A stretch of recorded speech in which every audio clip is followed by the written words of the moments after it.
The presentation is going to show some ideas about learning through storytelling or narrative-based pedagogies. Before diving deeper, let's have a look at what is storytelling.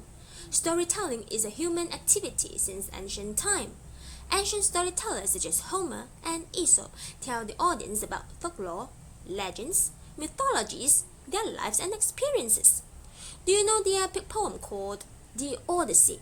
What about a fable called The Lion and the Mouse? And the all-time favorite storyteller, Shakespeare. To be or not to be, that is the question.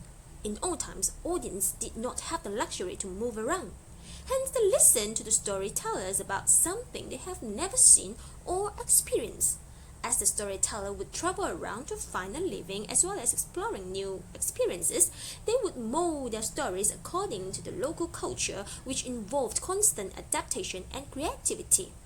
So why do we need to tell stories? Not only because storytelling is central to human existence, involving symbolic exchanges between tellers and listeners, it is also used to make sense of our world and share the understanding to others.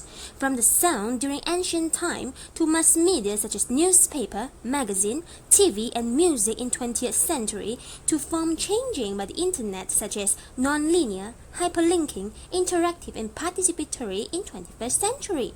Storytelling keeps evolving. But one thing for sure, storytelling exists throughout human life despite in different forms. Now, what does storytelling have to do with education? I did an informal survey asking some stakeholders regarding what do they think about storytelling and do they like to implement storytelling in their kids' learning. Majority of them had this kind of perception that, oh, storytelling is one of those starts with once upon a time fairy tales, isn't it just rote learning? For them, memorizing a story is not only hard and boring, but also only using the lowest cognitive level on Bloom's taxonomy, which contradicts the 21st century method. Others said, oh, storytelling, there is not even enough time for the regular schoolwork. So in general, while they are not wrong, not a lot of people know what exactly storytelling pedagogy could offer. Telling a story is only for the competition on the stage as some perceived. Storytelling or narrative pedagogy is more than sharing the end product. Narrative pedagogy is derived from a profound belief in narrative as a channel for organizing human understanding, learning, and action. There is no one-fits-all solution, and learners are highly distinctive. The pedagogy allows learners to explore interpersonal, intrapersonal, and societal dimensions. Development takes place when learners reflect and change their activities. During the process, cooperation and collaboration are involved, which then need to create more narrative identity challenges and solutions. For both teachers and learners, as narrative as a story can be a powerful mechanism for transformation, learning, and interpretation of individual experience. Not only creativity and imagination are enhanced, but also a person's humanity. But how to implement it into the classroom? During my primary years, it was teacher-centered learning. There was minimal possibility to speak up. In general, when the class size is big, the students nowadays are still lack of opportunity to speak or express themselves. I tried to take the challenge and proactively search for solutions. I tried it on my primary 2 students who do not speak English as their first language. Lesson 1 and 2, I choose for short stories related to favorite pastime. I didn't read but told them as stories as a demonstration for students to follow. This was to build their vocabulary as well as ideas of expressing themselves.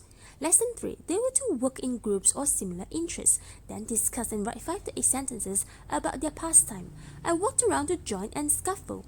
Lesson 4, they were taught how to memorize their script in chunks. I reduced some lines for those felt stressed. They took average 15 minutes to complete practicing, then each was asked to present in front of the class. The spiral process of narrative learning in Goodson and Gill in 2011 shows that the preface should be done by teachers to share his or her life, intrigue a new topic, then learners work collaboratively and dialogic interaction. Ideas will be exchanged. Teachers at this point work with learners as partners. Learners identify challenges and find solutions. Then a collective insightful conclusion will be reached. As everyone has this life experience to share, they now integrate the ideas by that party to make his own speech. Then he's ready to narrate.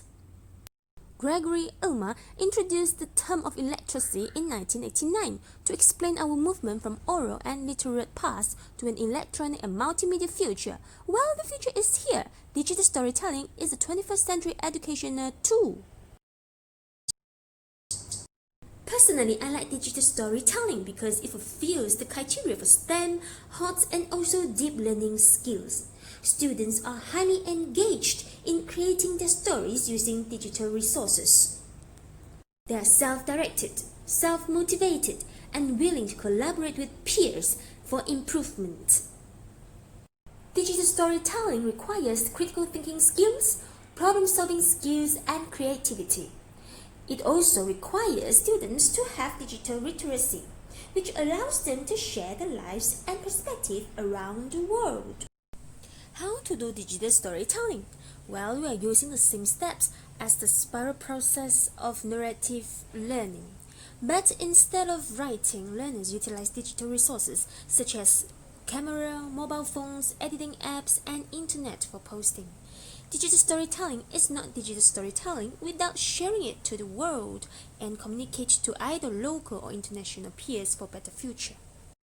DST is a deep learning and 21st century educational tool. It prepares learners for character education, citizenship, communication, critical thinking and problem solving, collaboration and creativity. But will it work, and how fast to improve?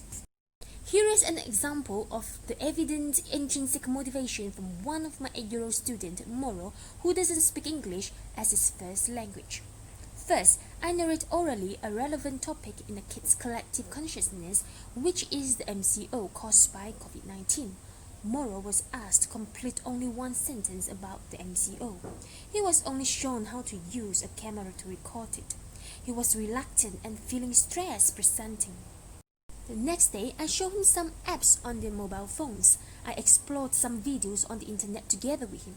Then he was inspired to upgrade from one sentence to a few paragraphs by his own request. He was left to explore the apps by himself. He was intrinsically motivated to share many ideas. I was there to work together with him to weave all ideas together.